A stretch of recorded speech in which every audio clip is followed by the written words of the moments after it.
आज आम्ही चाललो आहे महाराष्ट्रातील सर्वात पवित्र आणि प्रसिद्ध तीर्थक्षेत्र पंढरपूर. शहरात प्रवेश करताच एक वेगळीच भक्तिमय ऊर्जा जाणवते. सगळीकडे विठ्ठल विठ्ठलचे गजर, वारकऱ्यांची गर्दी. पण एक प्रॉब्लेम आला की आम्हाला रूम मिळत नव्हत्या. कुठेही जागा नाही. प्रत्येक लॉज रूम फुल. इतकी गर्दी की खरंच काही कळेना काय करावं. हे आहे गजानन महाराजांचं मठ. इथे सुद्धा एवढी वेटिंग होते. त्यानंतर आम्हाला एका ठिकाणी रूम भेटले. आम्ही फ्रेश होऊन कैकाडी महाराज मठ इथे गेलो. मठात शिरताच खूप हिरवळ आणि प्रसन्न वातावरण जाणवतं. भक्तिभावेने इथे प्रत्येक कोपरा सजलेला आहे. ही आहे पवित्र चंद्रभागा नदी. मंदिरात जाण्यापूर्वी भाविक इथे स्नान करतात.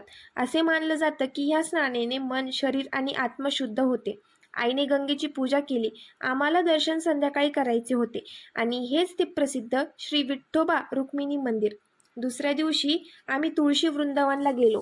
इथे सर्व प्रकाराचे तुळस आहे. सर्व प्रकाराचे तुळशी पाहिल्यानंतर इथेच पुढे आहे विठोबाची भव्य मूर्ती. इतकी मोठी आणि आकर्षक.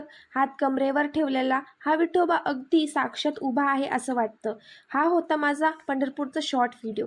तुम्ही पंढरपूरला आलात तर या ठिकाणी नक्की भेट द्या. व्हिडिओ आवडला असेल तर लाईक, शेअर, सबस्क्राईब करायला विसरू नका. रामकृष्ण हरी.